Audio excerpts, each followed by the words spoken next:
Hi, welcome to Off Script. I'm Zach Lewis. And I'm Dr. Draper.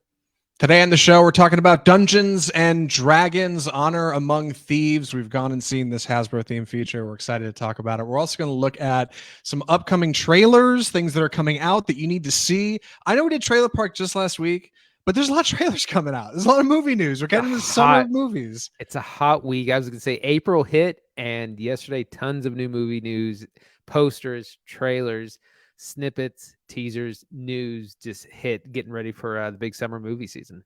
It's true. There is no better time to go to the movies, and there's no better time to subscribe to your boys at Off Script to keep you up on movie news. We're also going to talk about Navalny. I'm sorry, Jesus, Navalny.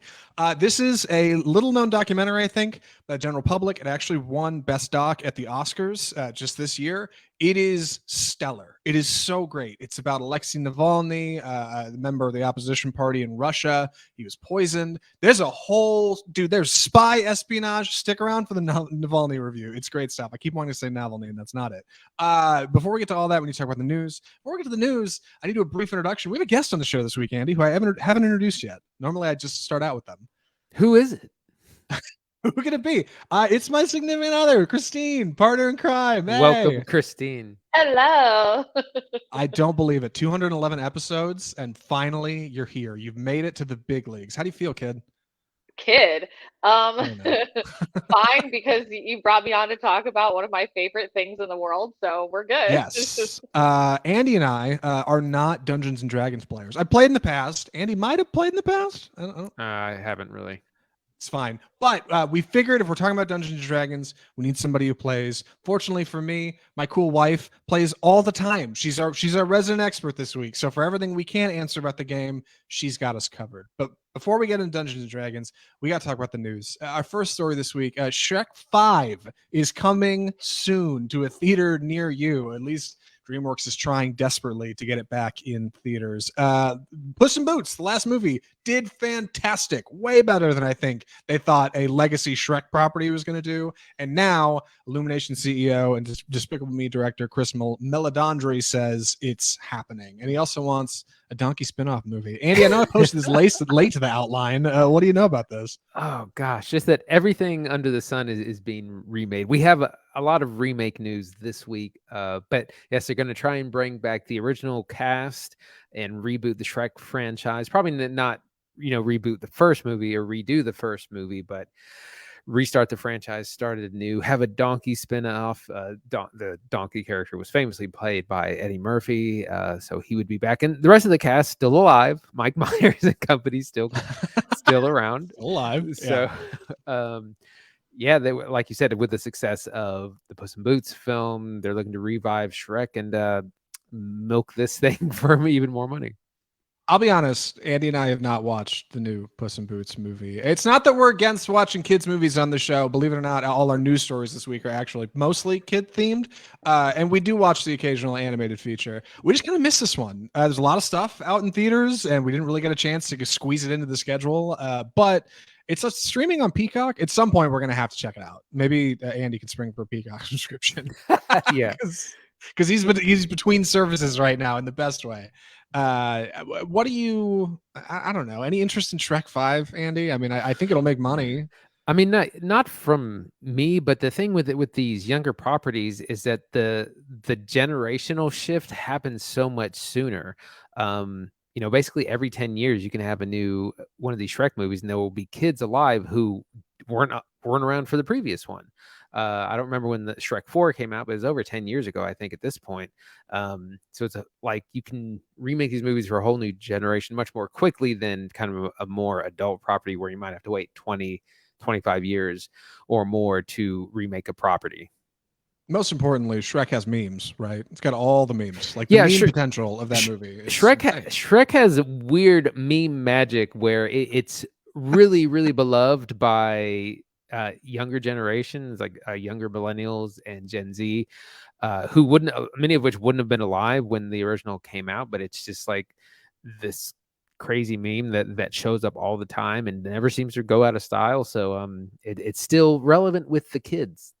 Yeah. Well, speaking of remakes or adaptations, Disney's got something coming down the pipe. But before we get to that, Christine, any hot takes on Shrek 5 coming to theaters? Are you going to go see the Donkey spinoff? Are we going to go see it, I guess? I'm not gonna lie. To me personally, there's only one good DreamWorks franchise, and that's Kung Fu Panda. They could Okay. do 10 of those movies, and I would go see them all. Shrek, on the other hand, the last good one was Shrek 2. So, Yeah. uh, Well, they did this Shrek feels like 3 a and I guess miss Shrek for Forever me. After, right? Yeah. Yeah, this feels like a miss for me, and I get that they're coming off the heels of Puss in Boots, but no, I just think that I don't know. I just feel like this might be a miss, but we'll Yeah. see. Well, it's creatively a little bankrupt, but I think the memes might carry it. I don't know. All right, next story. Disney is making a action adaptation. Another one, hot off the heels of The Little Mermaid, coming soon to a theater near you. They're making Moana. Yeah, that Disney animated feature that came out just like a few years ago. Who announced this, Andy? A hot actor in Hollywood. None other than Dwayne the Rock Johnson, who I will always call the Rock as much as he doesn't want to be called that. Uh, Announced that they're going to be doing a live action remake of Moana, which is only like 6.5 years old. It's not. It's not been around very long. Usually, these live action remakes have been done on much older properties, like The Little Mermaid, which comes out in May, Beauty and the Beast, those kinds of things that are like 25, 30 years old. Aladdin's a good example, and they're doing Hercules. But Moana is so recent. I was saying Moana is so recent. There are parents who still have that DVD in the player right now because their kids love that movie so much. And it seems like just so desperate to do it so soon. It seems like Disney has no creative ideas at the moment. And it's kind of disappointing. It is cool that The Rock and Moana, played by, oh gosh, her name's hard to say, Ali Kravalla. Ollie Cravallo. Yeah. Yes, will be coming back and reprising their roles in the live action feature. Oh, So okay. I didn't know she was going to be back for it. That's great. yes, so that's cool because she is, I think, native Hawaiian, and she does all the singing in the original animated film. So it'd be at least exciting to have them back. And I mean, it'll probably be decent, but it's just like, man, like the body's not even cold yet. You're still Yeah, yeah. It's telling that you can get the original cast back to just reprise their live action roles because they are so closely aligned with like the characters on screen.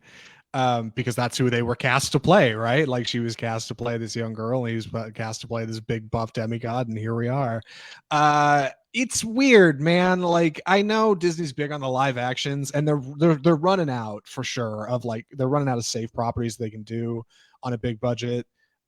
You might think that, oh, well, they should do like Lady and the Tramp, but like they did already. It went to Disney Plus, or like, oh, they should do Pinocchio. They did already. It went to Disney Plus. And there's ones they won't do, like they won't touch Pocahontas. I didn't think they'd do Peter Pan, but Song of the South. it won't do it. Won't do Song of the No, they won't do that one. No. But it seems like they're stepping into doing live action, like of their new like Disney animated features. What's I the mean, formal I name for mean, that studio? I don't know. they Frozen, Tangled, this, right? Moana. yeah, Like they haven't touched these three yet. they've been huge hits. All the live action remakes that have hit theaters have all been really successful. Lion King over $1 billion, Aladdin over $1 billion, Cinderella over $1 billion. Like they just work. Yeah. No matter how creatively bankrupt they seem to be. It's weird. I remember going to see Moana in theaters with one of the people on this on this episode right now. We went for like a date night. It was super chill, and I remember liking the film just fine. Lin Manuel Miranda did the music for it, hot off the heels of like Hamilton. That was a big deal. Oh, he was coming over, and they were going to get him. It's just weird now to be reading about it like again in like, oh, it's going to come out, and I it's going to be weird because you can probably pretty closely compare its original box office with like the new return because the market's not all that different. It's like pre-COVID and post-COVID. Yeah, it's like I said, it's absurdly close to when the original film came out. It is. I realize we're running long on news, but any thoughts on this one, Christine? You going to see Moana? I'll go see it just because I like the animated, but Disney had a bunch of cult classics even that they could have chosen from. So I Yeah. like Andy. I'm also disappointed that this is only like 6 years old and they've chosen this one. So, I definitely would have rather watched like live action Treasure Planet, right? or Or live action Atlantis. One Atlantis. of the Yeah, like post-Renaissance live ones. action Give us Brother the Bear would have been nostalgia. better pick. Yeah.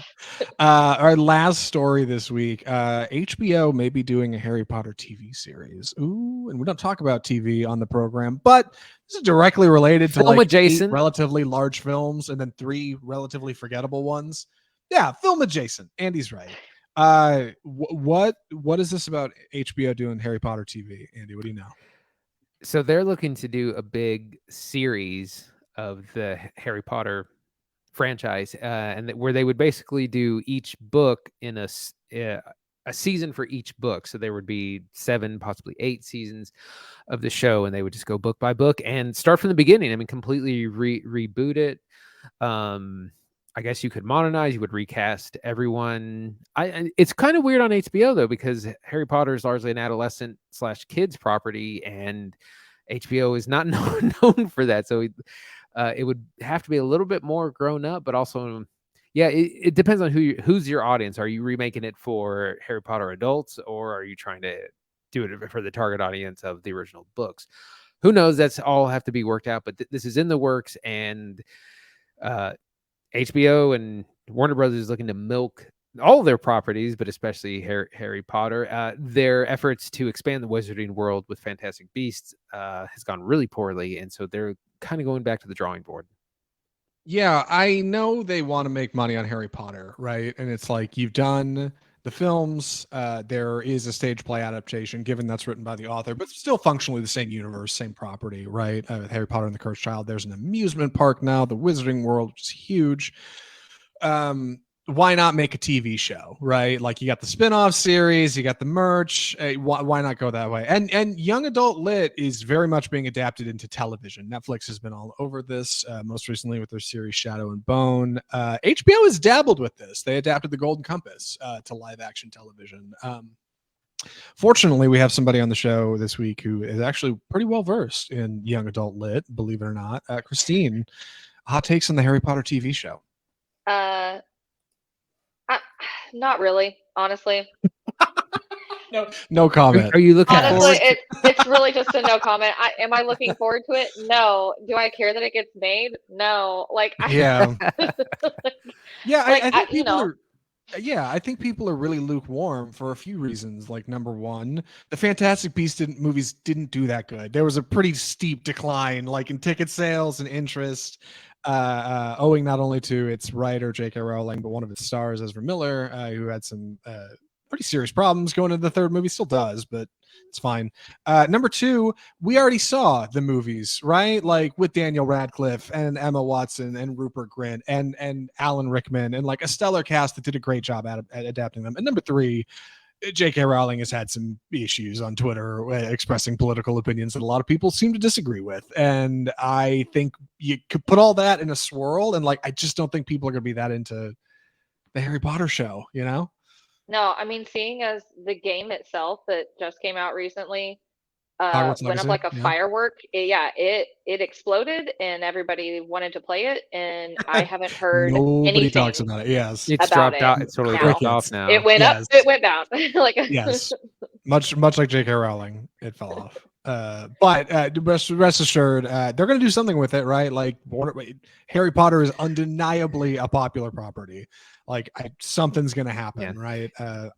Here's the thing with all these reboots and things, and especially with WB Warner Brothers announcing stuff, is I'm waiting for that hot Matrix reboot or a series. When are we getting the Matrix coming. TV series? You know it Dude, is. I agree. I think I'm the their only Matrix person. redo, Redux.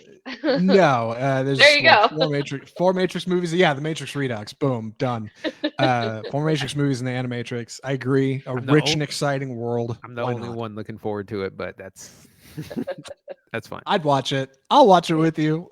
It'll be fine. We'll do watch parties and everybody will be quiet.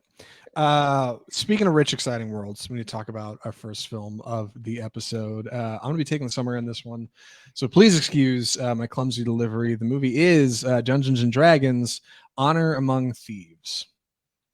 So, Dungeons and Dragons is a popular board game from company Hasbro. It's a bit more than a board game. It's got an illustrious history over its like 50 plus years, like being played as a fantasy board game where you can imagine yourself as a warrior or a rogue character of sorts, and go fight monsters and get treasure, overcome obstacles with your friends. If you're listening to this podcast, you almost certainly know what Dungeons and Dragons is, at least have a loose idea. But adapting that into a film is a difficult task, right? How do you adapt something that's so tangibly beloved by a very large portion of the world, more popular now than ever before? Dungeons and Dragons is. How do you turn that into something that people want to watch? That's fun and exciting and feels like it reflects the feeling of playing the game while also sharing the trappings of the fantasy world that people imagine themselves to be in Dungeons and Dragons. It's been tried before. I think 1999 there was a Dungeons and Dragons movie that like historically bombed. Never went anywhere. There have been adjacent properties, right? You got like Amazes and Monsters back in the day, starring a young Tom Hanks, or even like Stranger Things on Netflix, which is like very, very openly and honestly like taken elements from Hasbro's game and Wizards of the Coast and made things like the Demogorgon into a popular like meme in society.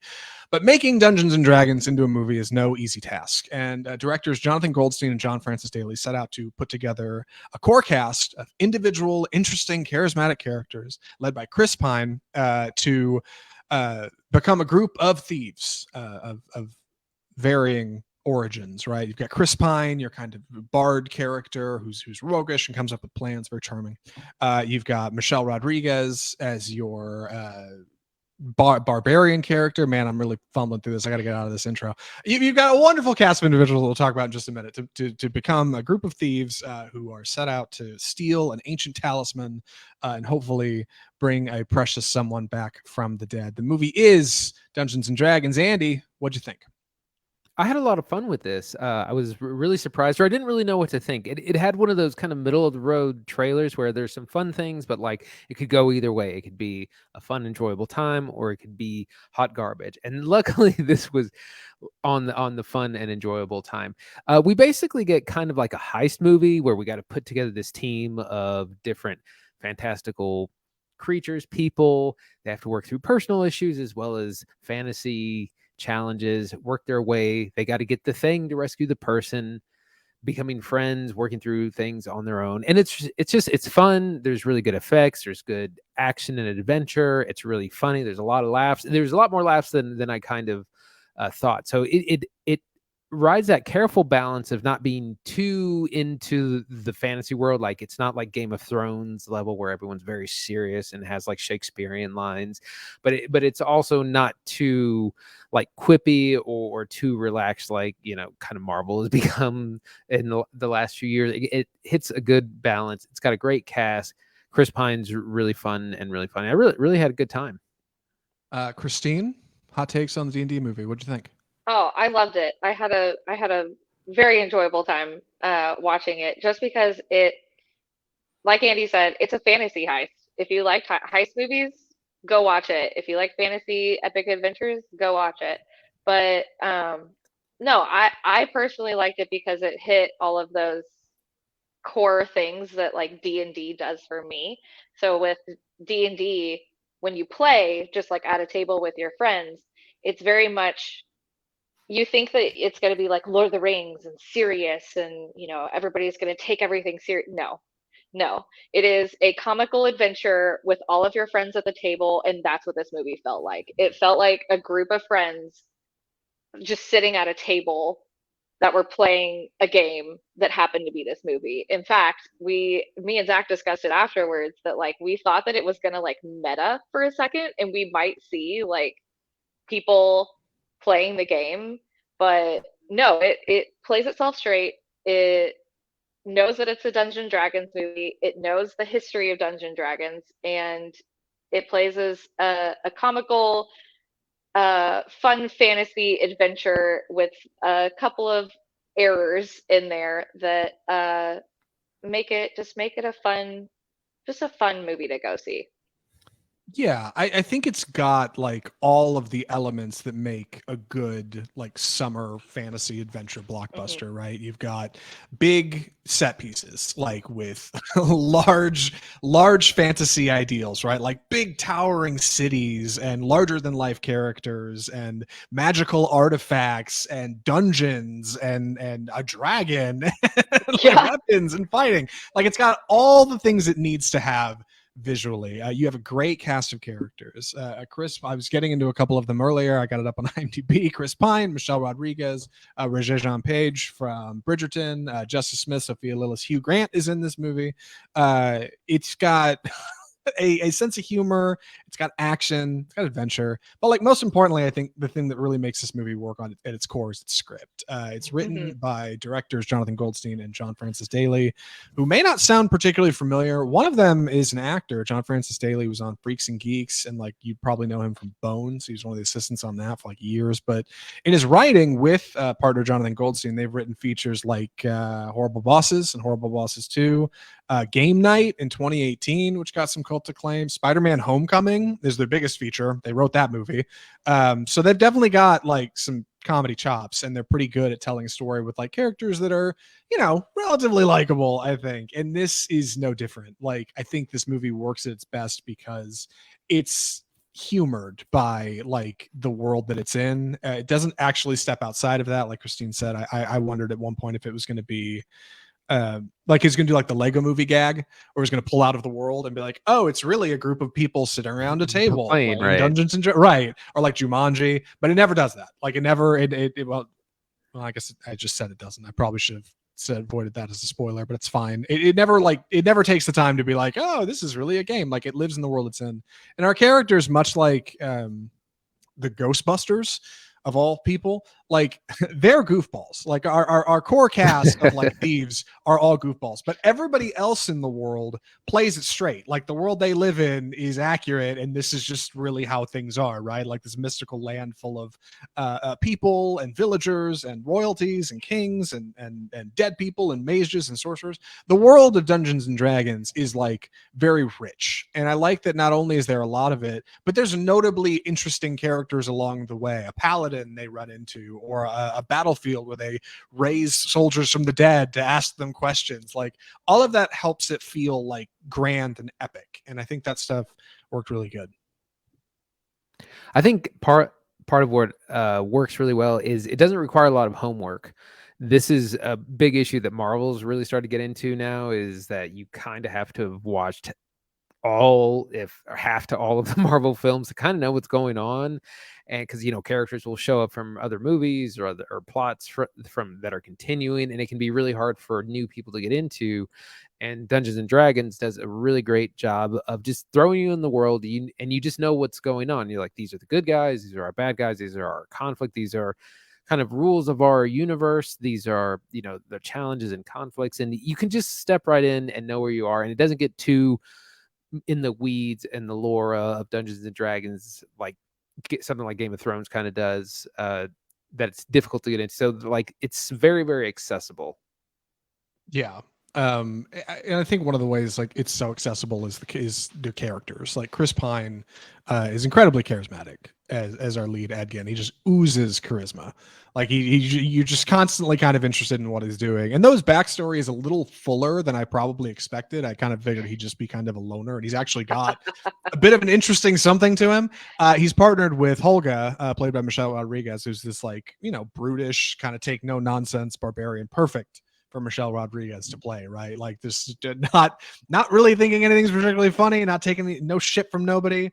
Like great. They've got Justice Smith, who's this young up and coming sorcerer who's functionally just pretty bad at magic. Like he's not very good, and he's a bit of a loser. Like and everybody kind of knows it. But Chris Pine like constantly believes in him. Yeah. Justice Smith is the Michael Cera of this younger generation. He's like Yeah. that awkward wet blanket with the heart of Yes. gold who means. And he's that same character in every movie. He's just like that like terrified person who you kind of still need on the team. He was that in Jurassic World Dominion, and then they like barely used him in the last Jurassic World movie because like he I don't know. I guess they couldn't work him in, but he's back kind of doing the same thing. And Sophia Lillis is Doric, a druid character who can turn into animals at will. Something that I think is used effectively, though Sophia Lillis is. She plays her character real close to the chest. But between the four of them, I think you get like a lot of good exchanges. And kind of just delightful time. They face off against Hugh Grant's character, who used to be a party member named Forge, who's since gone on to do some kind of nefarious things, but Grant is playing it big as a villain. He's doing like the Paddington 2 thing, which is fantastic. Like it's exactly the tone he needs to have to play like a goofy, over the top kind of comedy villain that doesn't actually do all that much action because he's Hugh Grant, right? They're not going to have him like flipping over boxes or sword fighting. Lots of charm, like oozes charm, and that's exactly what he needs to have. Christine, hot takes on our cast. Oh, I love the cast. Everybody plays it so well. You mentioned backstories, which did make me laugh because that is a classic thing that many D&D players do is they create very elaborate backstories for their characters. So it was very nice to like have those kind of inserted into the story at random. We have some who have very, very little backstory. We get one or two lines. We have others like our main character, Edgin, who gets a whole monologue on what his backstory is. So it is fun to kind of see that play out and to see how it interconnects with the story and how I keep bringing it back, but they treat it almost like an actual like D&D campaign, which is incredibly fun for somebody who plays D&D and knows D&D, that it recalls back to what you do at the table naturally.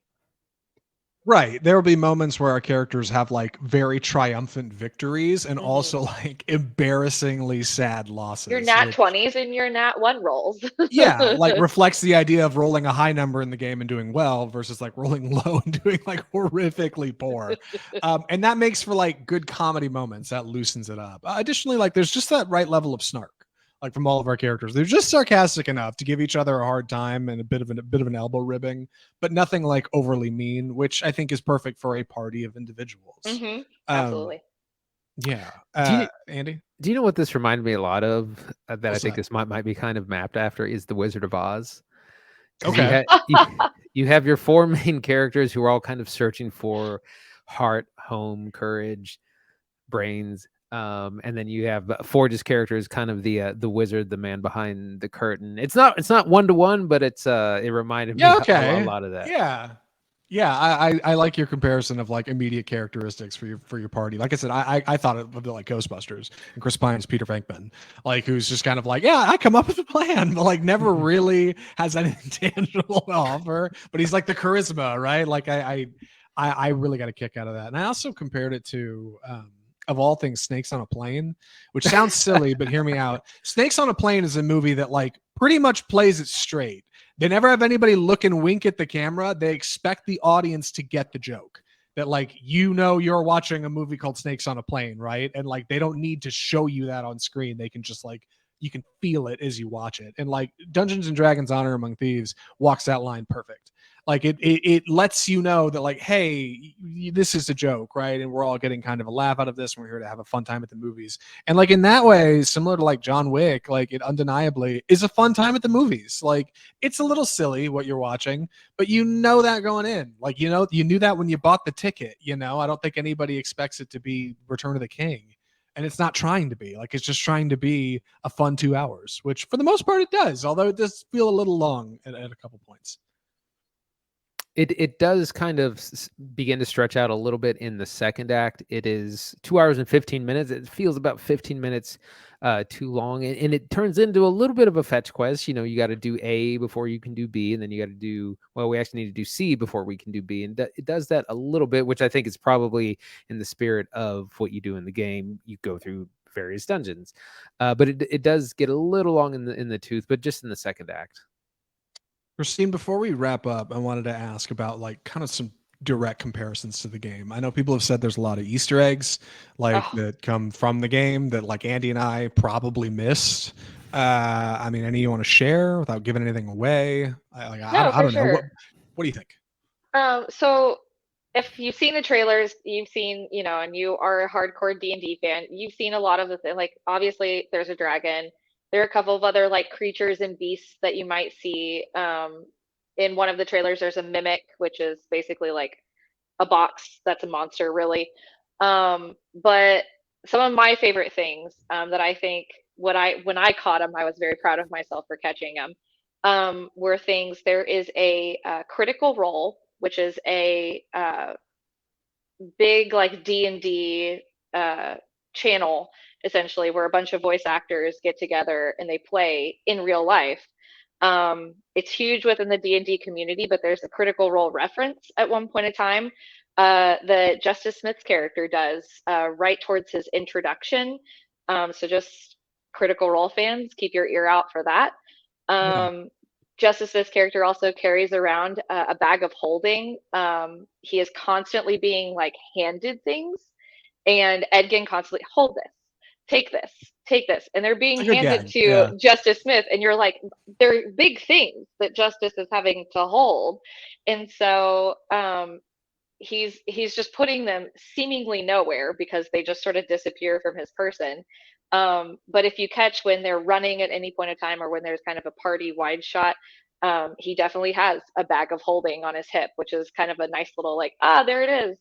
And another really fun part, without getting into spoilers, there is that classic puzzle feature that at one point in time, one of the characters kind of is like, we have to only go on the odd steps, and then you have to move laterally, and then you have to go backwards and retrace your steps so they're only even steps, and then move laterally. And that's very much like at the table, you're trying to figure out these things because your dungeon master is going to throw puzzles at you. So that was a really funny scene where I was just like, huh, as a player, I would be very frustrated with this puzzle, and the way that the movie solves it is very funny. So those are some of my favorite little Easter eggs to watch out for. But obviously, there's a lot more if you're a big hardcore fan, and I hope you catch them all. There's like 38.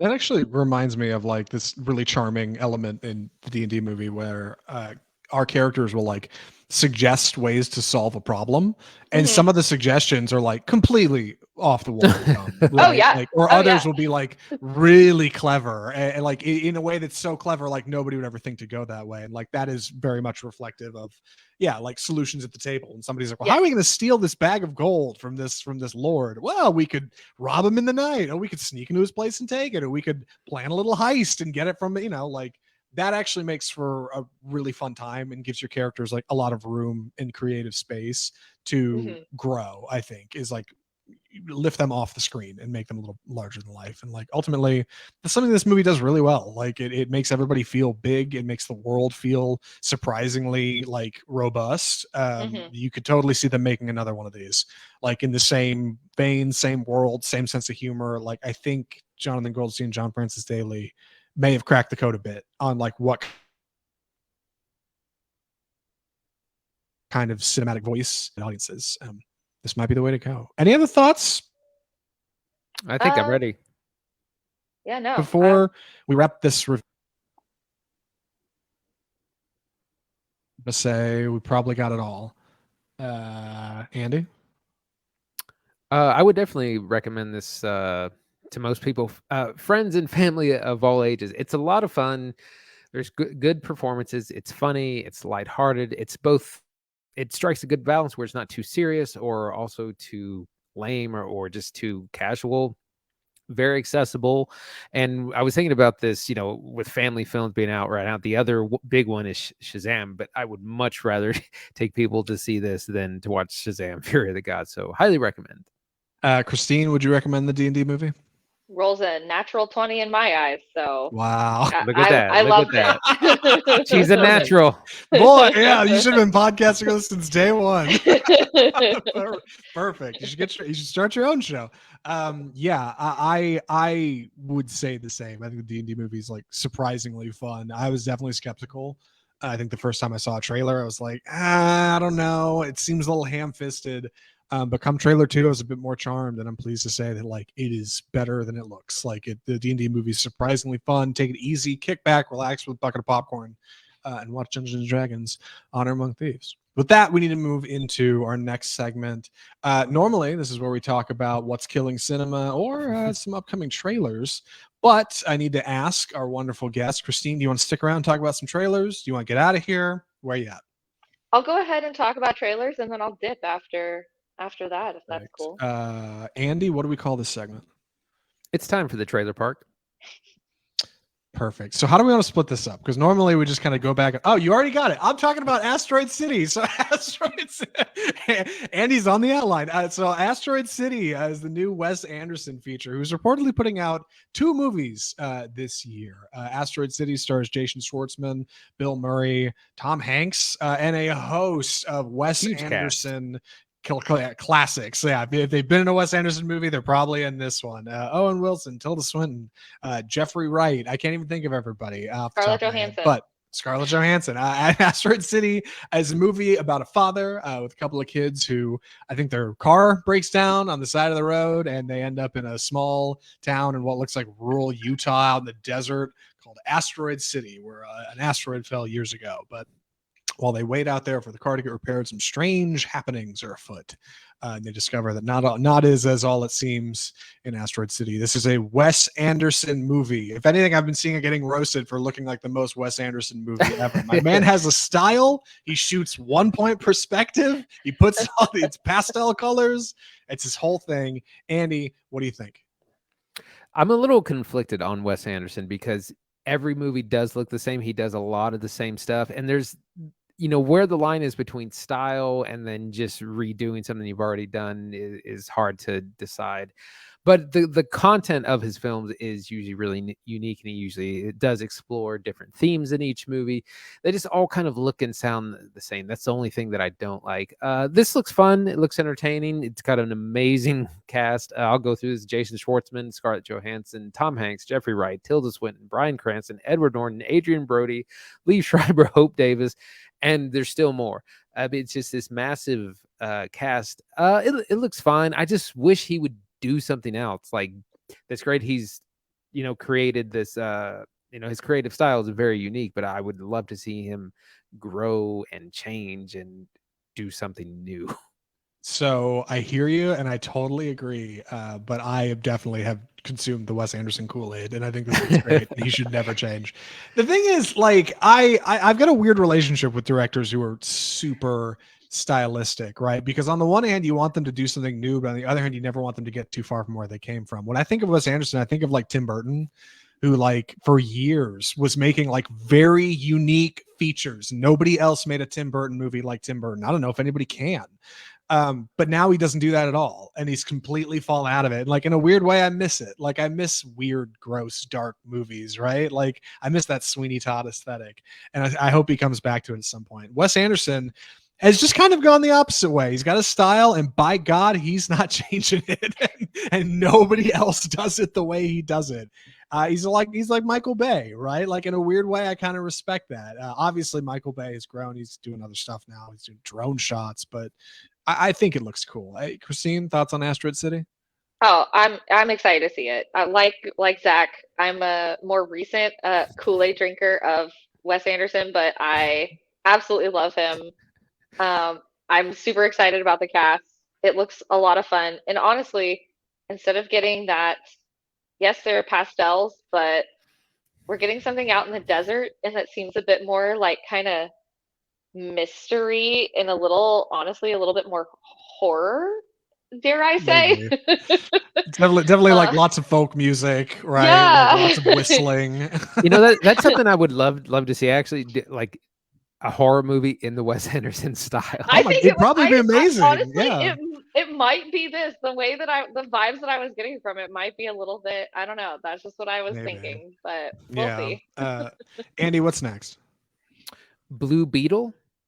So this is a DC property superhero that is coming out in August, and this was supposed to go straight to HBO Max, but they put some more money behind it. We're going to be doing a theatrical release.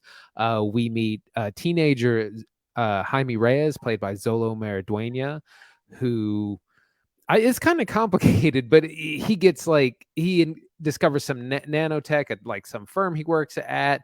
He gets like bitten by this scarab beetle and he becomes the superhero, the Blue Beetle. This looks like an action comedy family film. Also stars George Lopez and Susan Sarandon. This looks a little bit like a Disney Plus show. Definitely has that straight to streaming look, but it's hard to tell. I can't tell. You know, it may have a lot of heart, may have a good script.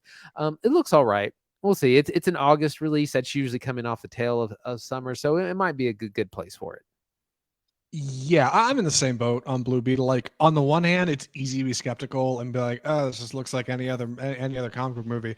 But on the other hand, it definitely looks a little unique, and like I think unique voices need to be in the comic book space, like probably now more than ever when things are feeling really samey. We know since James Gunn took over DC Universe that this movie is one of the last in the current kind of DC arc, and they're going to be wildly pivoting to change course. So I don't know if there's any longevity in Blue Beetle. But for what it's worth, like, I don't know, man. Like, maybe it's got a great script. Like, maybe it's super funny, you know, like maybe there's something here that like is really special. Because yeah, on the one hand, it's unique. On the other hand, it's a little Spider-Man, right? Like you get bit by a weird bug and turn into a thing. Yeah. I know it like it's like his morphs tech into suit. his body. It's like a different thing. Like, and I respect that. There's also much more of a lean on family. You know, Uncle Ben and Blue Beetle.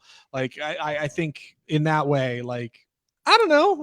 Maybe it'll be good. Like, shoot, I've been surprised before. Like, maybe they're putting in theaters because I don't know, got a test screening and they thought, oh snap, this is actually a good movie. Christine, what do you think? Blue Beetle?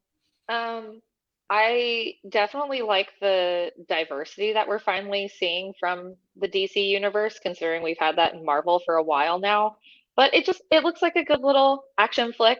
Like Andy's right, off the tail end of summer, it looks like a good little action flick. That's pretty much all my yeah. Fair enough. And speaking of like a good little action flick, a comic book film with some diversity that I'm very excited to talk about. We're gonna talk about Spider-Man Across the Spider-Verse. So there's a new trailer for Spider-Man Across the Spider-Verse out. We've already seen one. This one's got a bit more detail, gets a bit more into the plot, characters, reveals Oscar Isaac's character as Spider-Man 2099.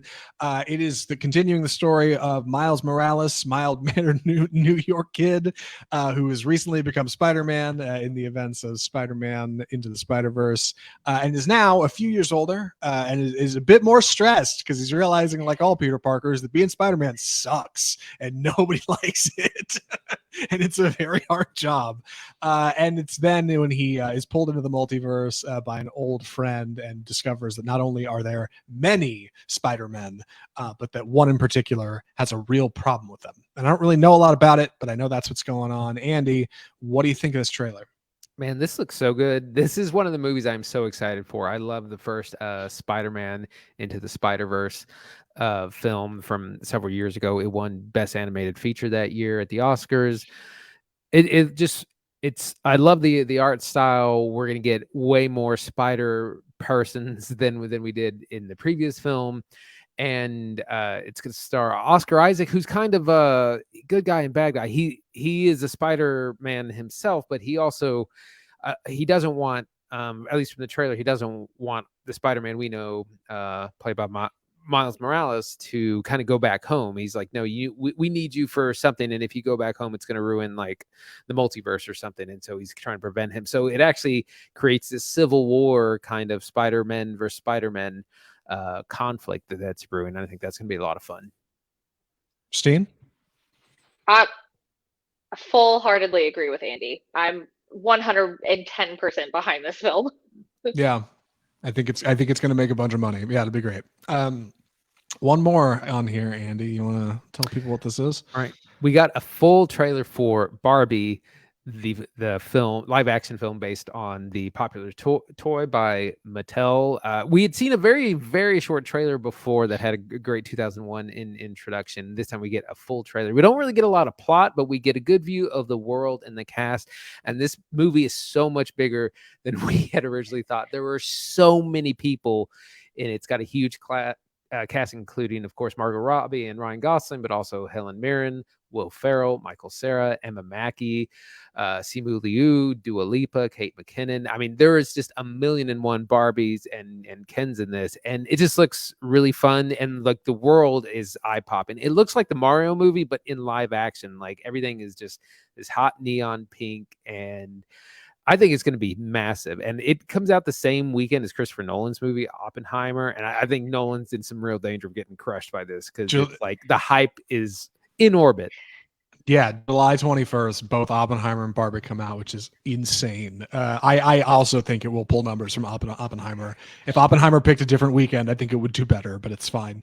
Barbie looks like a ton of fun. It's coming from Greta Gerwig, who we most recently saw direct Little Women, which was actually really good.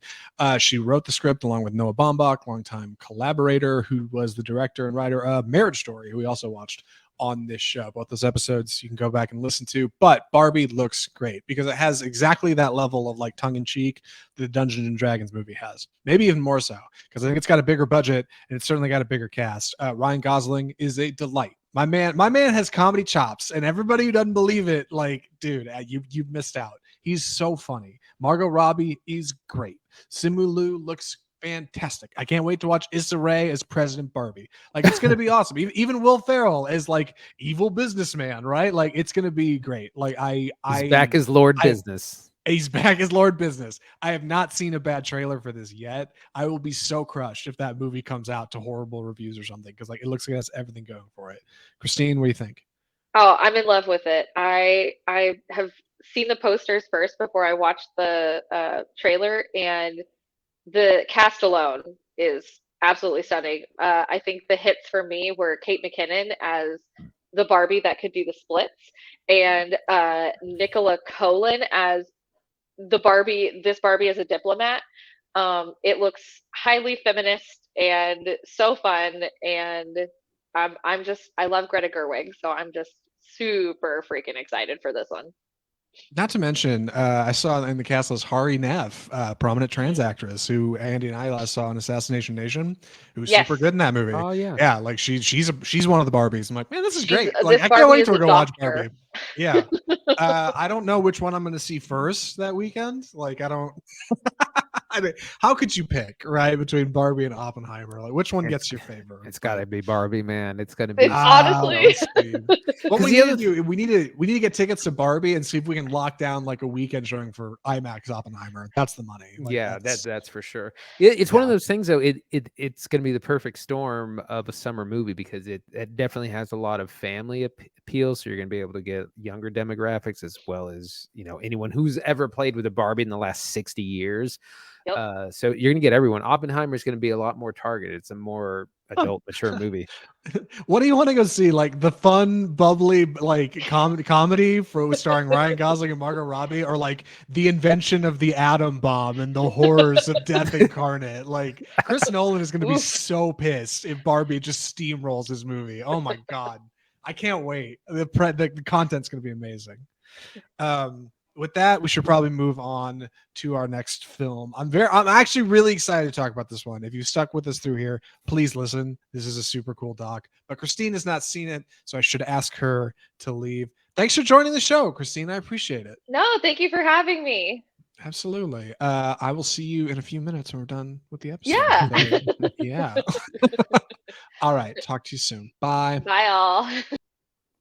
All right. Andy is taking the summary on this one. Excited to hear what he has to say. Andy, please take it away.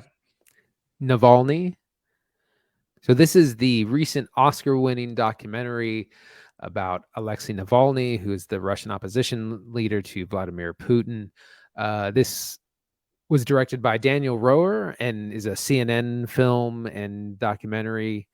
And it's absolutely fascinating. If you don't know, Alexei Navalny was poisoned on a flight or after coming back from somewhere in Siberia to kind of more central Russia. The plane does emergency landed. He eventually gets taken to a hospital in Germany to recover. He does. And then he kind of goes on a mission with some other organizations to try to track down who's responsible. pretty sure it's Putin, but they try to find out who is exactly involved. And it's an incredible documentary with really stunning footage. A lot of it's in like 4K. You get this really sharp stuff, and it's all about this real life spy, just spy crafts, trade craft. I mean, a team of spies was put together to poison him and to kind of get close to him without anyone knowing. But it's also about like the buffoonery behind like any job. There's always a bunch of idiots, and it's no different in like the intelligence and spy world. You get people making real dumb mistakes, and that's how people get caught. But it's a pretty amazing documentary, and I was into it the whole time. Just won best documentary at the 2023 Oscars. Zach, what'd you think? Man, it's funny you say you were into it the whole time, because I'll be honest, like the first bit of Navalny, probably the first act, I was not so into it. Because it feels far away. Like Navalny opens with like characters in Russia, right? And like I don't know a lot about Russia, but I know it's kind of a mess, and I know they're swinging on Ukraine right now, and they're at war, and that's the whole thing. And it just starts off with this guy in a bar, right? Alexei Navalny. And you're like, okay, what's this guy's deal? Okay, he almost got assassinated. Well, that's terrible, but he's alive. So you already know the ending to this story. Now, how did it happen?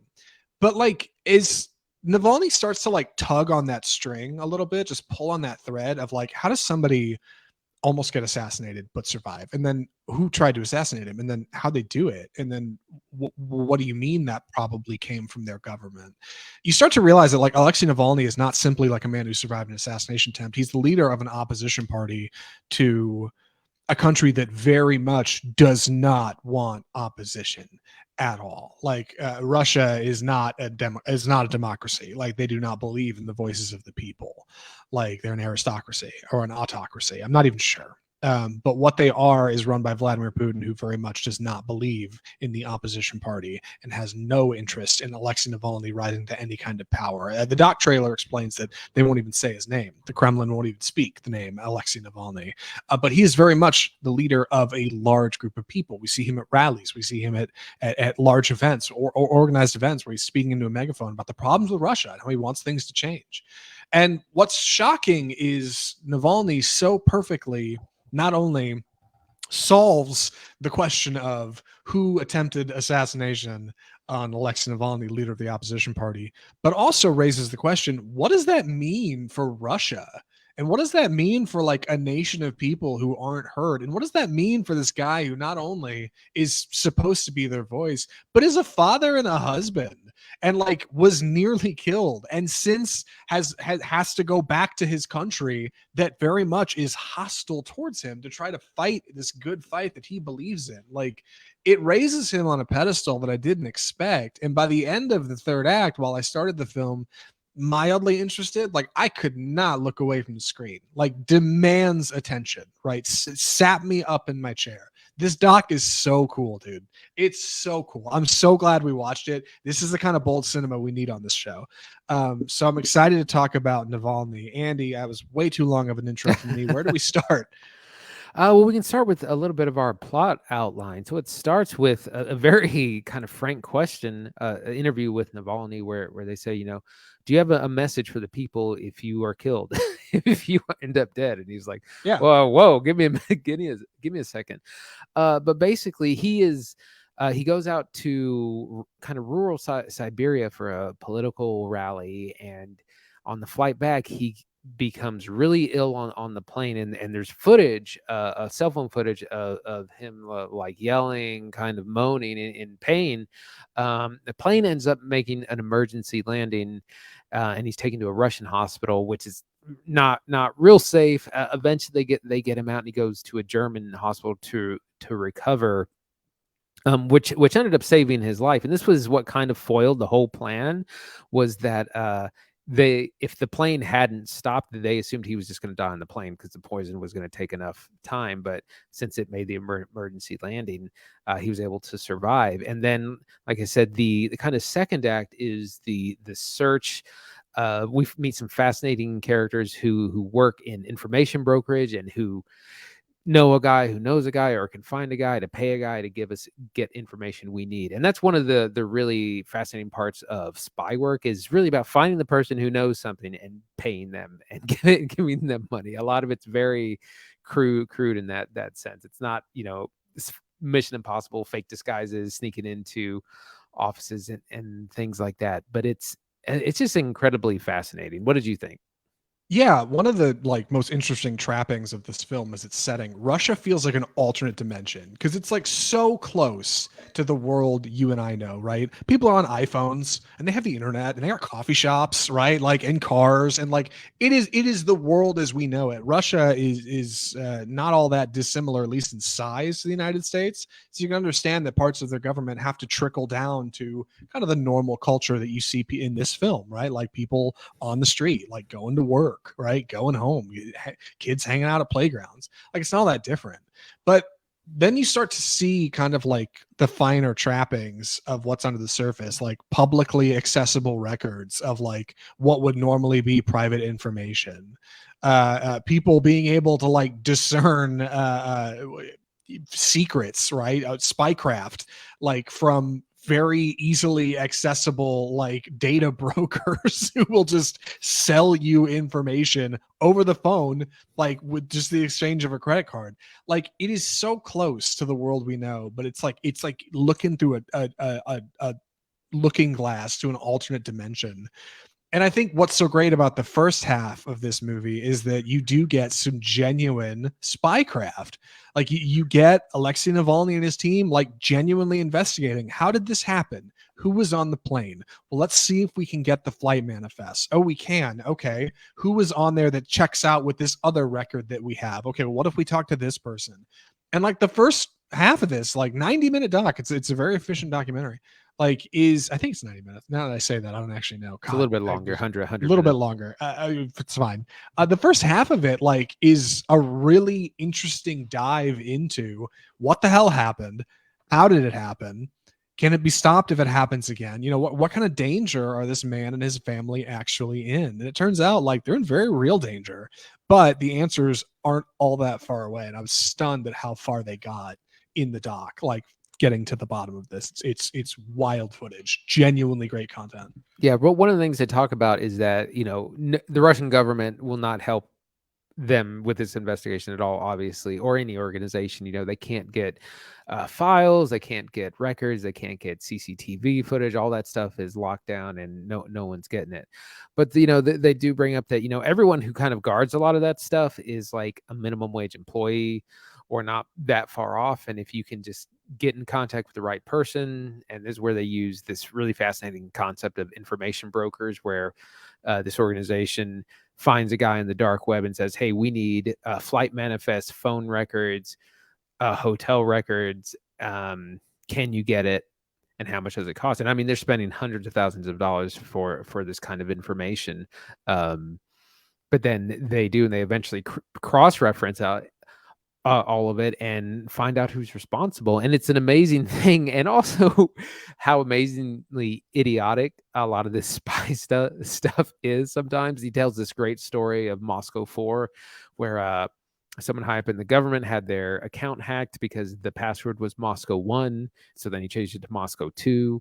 And then he got hacked again. So he changed it to Moscow 3, he got hacked again, changed it to Moscow 4, he got hacked again. So it's like they take some gambles on kind of how incompetent some of these people are. And it's just fascinating that it works. Yeah, and one of the things I think that really helps it feel grounded is like just how tangible a lot of like Navalny's team's work is, being that they're functionally like a campaign office for like a better, brighter Russia. They do a lot of work on like TikTok. Like they'll be shooting a TikTok and then you'll see it posted. They're posting content to YouTube.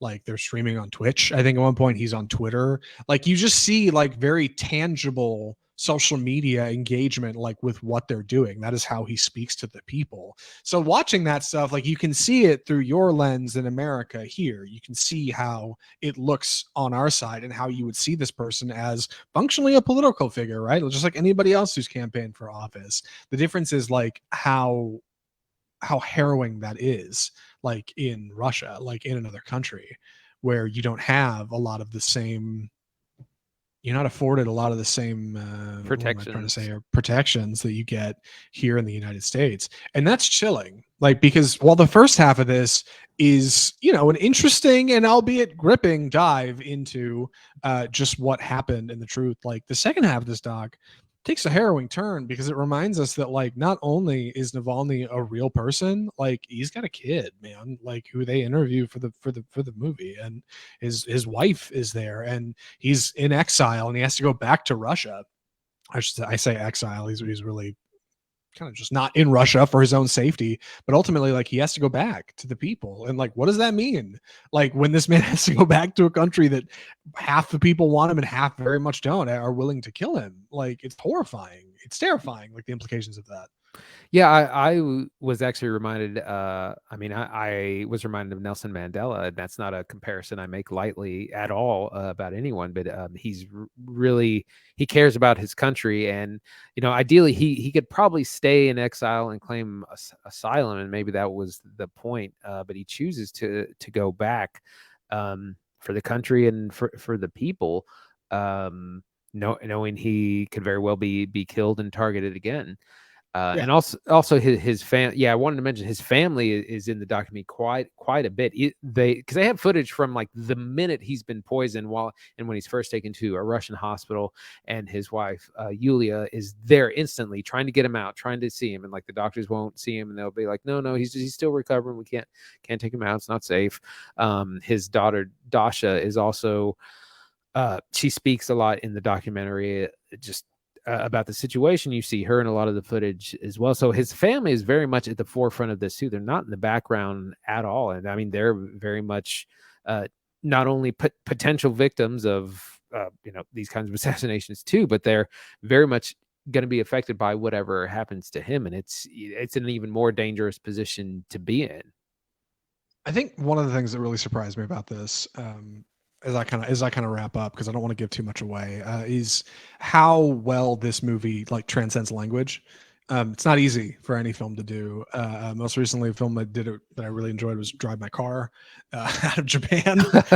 But this movie does like a really fantastic job of stepping through like the Russian language into giving you like really tangible explanations, like, and really feeling like the feelings that our characters are experiencing, because they're not just characters, they're very much real people, and this is real stuff that's happening to them, which is terrifying. There's a great bit of IMDb trivia that I found for this movie. When they were filming one of probably the best scenes, not only in this doc, but probably one of the best doc scenes I've ever seen ever, when Navalny and his team are on the phone and they're talking to one of his claimed assassins. They're having a phone call directly with this person. Navalny's talking to him under the guise of being somebody else, and you're finding out incredible bits of information. The director, Daniel Rosen, speaks no Russian, does not speak a word of Russian, and he's rolling the camera on them, watching them as their faces are just like, their eyes are widening and their jaws are dropping, and he's like, oh my God, something huge is happening here. And like, I don't know what it is yet, but like, it's going to become clear to me. And like, I think that's a great metaphor of like what this movie is doing. It's a murky story, but boy, like as soon as you start it and you start to kind of learn more about who this person is and what's going on, like it's really incredible work. There's a reason this won Best Oscar. It's really something else. Yeah, it's like I said, some really harrowing footage. I can't believe I can't believe so much of it's so clear as well. Like I said, a lot of 4K footage, things from, and a lot of it's from the past 2 years. It's very, very recent. And I was thinking when I think of documentaries, a lot of times I think of things that are like older, grainy, like 1990s camcorders kind of footage. But it's all very recent. It's pro camera footage, it's cell phone footage. iPhone footage, that sort of thing. It's really fascinating, and paints this portrait of this political figure who was very blatantly attempted assassinated by a major world power. It's insane. Yeah, it really is something else. Solid recommendation from Andy for the show. Andy, great pick. I don't know how you found it. Well done though. I feel like most people have not heard of this movie. Like I don't know. No, well, and a lot of Um, times the documentaries are it's easy to slip by, and we don't really hear a lot about them. I don't think I'd heard of any of the ones that were nominated for Best Picture this year. Definitely hadn't seen them, but I once this one, and I had heard a review about it and heard that it was a great documentary. I definitely wanted to check it out. Andy, would you recommend Navalny? Absolutely. It's kind of a must watch because you can see what happens when you don't have the protections, or when the government just kind of runs too far and becomes an authoritarian state, which is kind of what's happened in Russia. And that you have this very brave individual putting himself and his family at risk, willing to stand up and fight that, and even risking his own life. And like I said, it's an eye into spycraft, tradecraft, how these foreign governments operate in their attempt to assassinate someone. It's not like Mission Impossible or something like that. It's much more clandestine. It's also a lot more sloppy, frankly, a lot. And like it must have blown their minds to see when they gathered, like, because they found like the team of spies who likely poisoned him. They find these guys' names, their photos, their addresses. There's a great scene where they go to a camera crew goes to their apartment, knocks on the door, and it's just like that's pretty embarrassing. Yeah, Navalny's excellent. Like I can't believe Andy's right. I can't believe how much like tangible, palpable footage they have of these events. You're not just like, they're not just telling you, hey, we figured it out. You're watching them the moment they figure it out, like almost every step of the way. Like you are actively seeing in real time the events as they are uncovered and unfold. Like really fantastic work. I can't believe how good this movie is. I think it's totally a must watch. If you have the ability, if you're at all interested in documentaries, or just global politics, what's happening in Ukraine. Like, please watch Navalny. God, I keep saying it wrong. I don't know what's wrong with me, but excellent doc. I got to recommend this to some people in my life. But speaking of recommendations, Andy, what are we watching next week? So it's a big Easter weekend, and we have a number of films. The big release is the Super Mario Brothers movie, which is actually in theaters tomorrow, Wednesday. I think anticipation of the long weekend. Also releasing is Air, the Nike Foundation movie directed by Ben Affleck. That comes out also on Wednesday in theaters. And Russell Crowe's terrible looking religious horror movie, The Pope's Exorcist, comes out this Friday. We won't be watching those. We're going to be watching the Super Mario Brothers movie. And we're also going to be looking at a film on Amazon Prime called Gangs of Lagos. And the way I heard about this is that there's been this discussion about how a lot of Western and European film has overlooked African cinema, and which is apparently a very big and bustling industry, primarily in Nigeria. There's a whole big industry there. And so this film, Gangs of Lagos, was something that I saw recommended as a good example of Nigerian filmmaking. And so we're going to be watching that, and that's on Amazon Prime. Comes out this Friday. Was admittedly skeptical about Gangs of Lagos, but since Andy explained it to me, I think it does sound like a good watch. Who knows, man? Like, I didn't think RRR was going to pop on this show, and it's one of those popular reviews we've ever done. All right, we are going to platform Bold Cinema wherever it comes from, and who knows? Maybe it'll be great. It'll be on Amazon Prime, and also Super Mario Brothers movie, which I'm very excited about. Although, honestly, surprised. Andy, have you seen any of these Rotten scores? I did actually just catch the Super Mario Brothers one. What is happening with But the here's the thing. This movie, they're talking it's going to make like 250 to 300 million dollars this weekend. Yes. It's going to be a massive hit. It doesn't matter how good or bad the reviews are. It's going to be massive. I'm on the hype train for $1 billion. I think this movie's making. Like, I don't know for sure, but I think if it hits the international markets like Avatar 2 hit, oh my God. Like, it is unstoppable. So we'll see what happens next week on Off Script. And if you want to see what happens next week on Off Script, the best thing to do is just subscribe to the show or follow on whatever channel you're on, right? You'd subscribe on YouTube, you'd follow on Facebook. You get the idea. You can follow us on social media where we live stream our show on Facebook every Tuesday around 5 o'clock Central. we're on YouTube. We upload our live streams after the fact. We're on Twitter. We're on Instagram.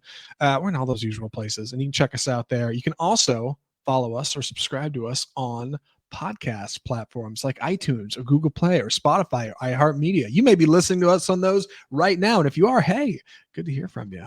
Thanks for checking out the show. We really appreciate it. If you want to write into the show, you can write us correspondence on any of those comment boards available to you on any of our platforms, and or mail at offscriptfilmreview.com. That's our email address. You can write directly to you boys. You can check us out online at offscriptfilmreview.com for more reviews, content, interviews, all kinds of cool stuff. And of course, you can always find us right here on Offscript.